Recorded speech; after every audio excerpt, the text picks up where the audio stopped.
मंगलवार को new pension scheme कर्मचारी महासंघ खंड फतेहपुर ने खंड प्रधान सुशील शर्मा के नेतृत्व में एसडीएम फतेहपुर बलवान चंद मंडोत्रा के माध्यम से देश के प्रधानमंत्री और हिमाचल प्रदेश के मुख्यमंत्री को ज्ञापन भेज न्यू पेंशन स्कीम बंद कर पुरानी पेंशन स्कीम बहाल करने की अपील की है।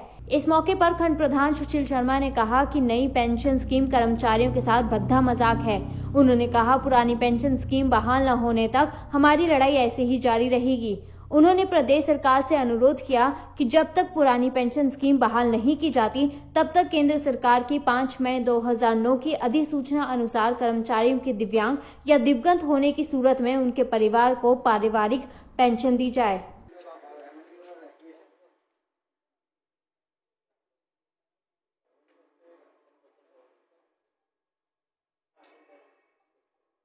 कर्मचारियों की एक मांग जो है वो पुरानी पेंशन की बहाली की तो है ही है, लेकिन हमारी जो वर्तमान प्रदेश सरकार है वो बार बार संसाधनों का रोना रोती है और ये कहते हैं कि ये केंद्र का विषय है।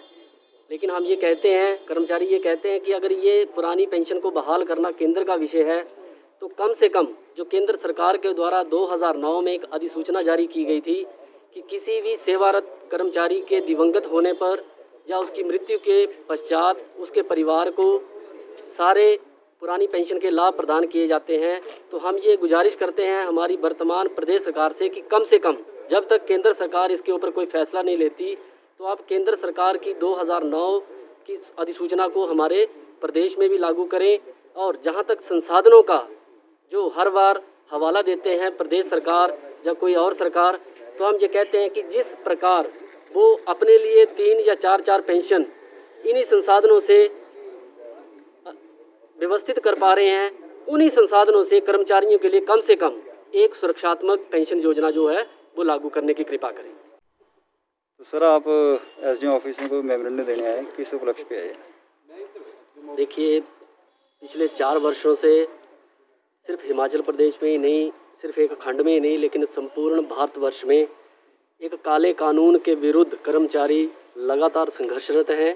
और उस काले कानून के बारे में कर्मचारी ही नहीं, प्रेस नहीं, अधिकारी नहीं, एक बच्चा पूरे भारतवर्ष में और पूरे हिमाचल प्रदेश में जानता है, वो है एनपीएस।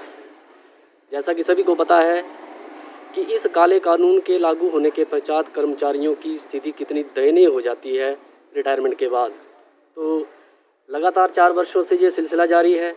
मेमोरेंडम दिए जा रहे हैं, धरने दिए जा रहे हैं, जुलूस निकाले जा रहे हैं, रैलियां निकाली जा रही हैं।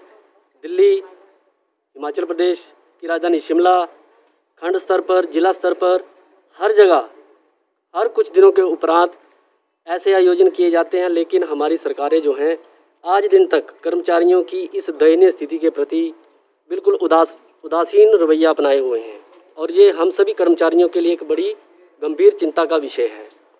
तो आज फिर उसी कड़ी में एक और मन का पिरोते हुए हम अपने खंड फतेहपुर में हमारे उपमंडलीय अधिकारी दंडाधिकारी एसडीएम महोदय के पास हम मेमोरेंडम एक ज्ञापन देने आए हैं कि जल्दी से जल्दी अपनी तरफ से इस ज्ञापन को प्रेषित कर और कर्मचारियों को इस काले कानून के बंधन से मुक्त कराया जाए। मैं सरकार से ये पूछना चाहता हूँ कि एक देश है, इसमें 2 विधान क्यों हैं? सांसद और विधायक जो हैं वो एक दिन शपथ लेने पर पेंशन के हकदार हो जाते हैं, तो वो इस देश के लिए इतना बड़ा कौन सा काम कर देते हैं जो पेंशन के हकदार हैं। और कर्मचारी जो हैं वो 58 साल या 60 साल रिटायरमेंट के बाद भी पेंशन से वंचित है। ये हमें सरकार इसका जवाब दे। तो हमारी ये एक रिक्वेस्ट है अभी तक, उसके बाद हम बड़े आंदोलन की तैयारी कर रहे हैं। अभी रिक्वेस्ट ही है कि आप हमारी पुरानी पेंशन जो है कर्मचारियों को बहाल कर दें ताकि कर्मचारी जो अच्छी ढंग से बुढ़ापे में जी सके। धन्यवाद। फतेहपुर उपमंडल के new pension scheme employees association ने जो पुरानी पेंशन थी उसको बहाली करने के लिए भारत के प्रधानमंत्री और हिमाचल प्रदेश के मुख्यमंत्री के लिए यहाँ से मेमोरेंडम दिया है और इस मेमोरेंडम को हम उचित माध्यम से भेजेंगे।